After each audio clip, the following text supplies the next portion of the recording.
speaker is David Byer from Clean Ocean Action to talk a little bit more about the conservation issues facing us just a little bit further offshore.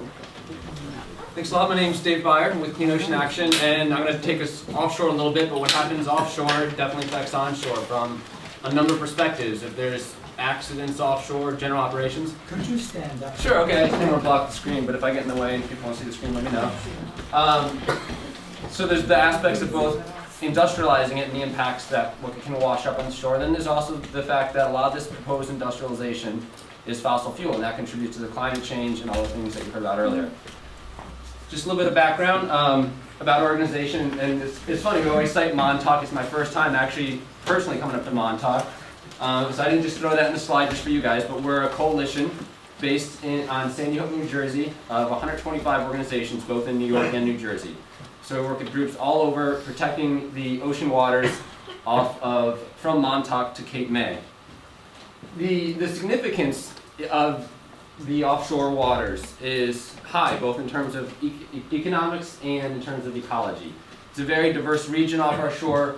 We have the warmer waters from the south coming up, mixing with the cooler waters from the north. Creates a very unique system where we actually have a very high diversity in marine life off of our waters. And there's also the economics of it. Sorry, I don't know why the size is a little bit off, so you're missing the top. But there's recreational fishing, there's commercial fishing, there's tourism dollars, billion-dollar industries that are really what build our economy. So we need to protect these resources because it's economics. It's not a matter of let's build this fossil fuel facility because it's going to create X number of jobs. We have to consider the jobs you're going to lose when you go out there and you do this. So first I'm going to talk about offshore drilling. There's two issues I'm going to talk about. Offshore drilling and then the proposed liquefied natural gas facilities off the South Shore. So first, offshore drilling is not clean. We often heard with Katrina and Rita, there's not a single drop spill.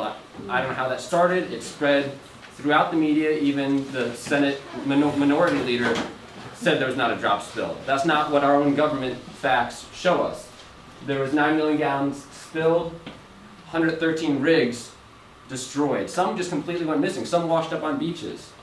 You have hurricanes that will take a rig and you see the before picture and the after picture, nothing's there. And you take a picture elsewhere and it's on the beach. Some go missing, they never find them again. So it's not a clean operation. Accidents happen, even in this century. Even without the accidents, it's a dirty process. You have the drilling muds, you have the produced waters. You're getting things like arsenic, lead, cadmium, ending up in the waters just from regular operations, because they have to use a lot of chemicals to get down and do this drilling, and the releases from that. The operations too, exploring, seismic testing, can cause strainings of whales and dolphins. That's not something that not only is not good for marine life, but is not good for coastal tourism. If people don't go to the beaches to see that. So it's definitely a dirty business. There's also the drill here, drill now chant. Well, we already do that. We're the third largest producer of oil in the world, and the second largest of natural gas. We produce a lot. And we allow drilling historically in the areas where it is.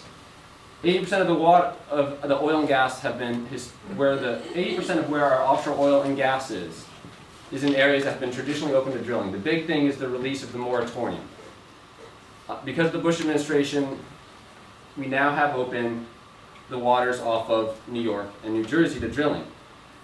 There was some headlines recently, and a lot of the mainstream media was not accurate in reporting about what happened. The Secretary of Interior, Ken Salazar, for President Obama, extended the deadline for the leasing program that would then open up the drilling for this region. So you have the moratorium gone, but you need to have a leasing plan in place to allow the drilling to happen. And they come up with these 5-year plans. And there was one in the works that came out the door from the last minute from the Bush administration, and the Secretary of Interior actually just extended the deadline so that the commenting for this draft leasing program has been extended into September. So it's not a done deal. It's not dead yet. He didn't kill it, as people said. So the process is still moving forward for coming up with a leasing program that could allow for leasing off of New York. That comment period is still open. You can go to our website if you want to find the address of where to comment, and the comments are due in September. The other thing is, in these areas where drilling does occur, in the Gulf of Mexico, only 20% of leases of leased land is really getting utilized. In fact, while they're talking about creating jobs, they're really laying people off. With cheaper oil prices, they're cutting the jobs off. In part, and what we see with natural gas drilling too, is when prices get a little too low, they reduce the supply to get the prices to stabilize so they can make more money. So the traditional areas have been open, they've not been getting utilized, and in fact, when we are drilling, we're not even keeping it all here. It goes both ways. It's a global commodity that gets traded. Last year we sold over 670 million barrels of oil overseas, including to countries like Venezuela and Saudi Arabia. You go on the government EIA's research website, and you see it's just going both ways. So it's not in the people's interest, it's not in, just because it makes economic sense for some businesses doesn't mean it's the best for us. Problem with oil is we can't get energy independent. We need to break this addiction to oil because we can drill more and more and more, but we don't have enough. We consume 25% of the world's oil, and we only have 3% of the reserves. So drilling more is not going to get us out of this mess. And in fact, if we opened up the whole East Coast to drilling, from Maine to Florida, the amount of oil would last less than a year, last half a year approximately, for the national rate of consumption. And the natural gas lasts just about a year and a half. So we'd be opening up the whole coast for just a few drops of oil and then impact all of that coastal economy up and down the shores. Also, we're looking into stimulus. Let's get jobs. Let's get things moving. Well, dollar for dollar, studies are showing that you get more jobs out of renewables than you do out of the fossil fuel industry.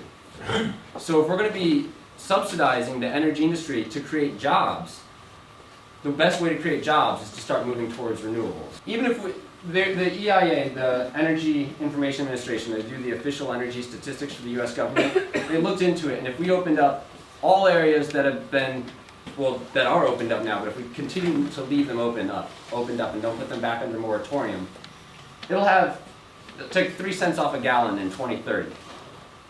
So this is not an issue about helping out gas prices. There's not enough off the Atlantic coast. There's not enough in these traditionally closed areas, protected areas, to make a real difference.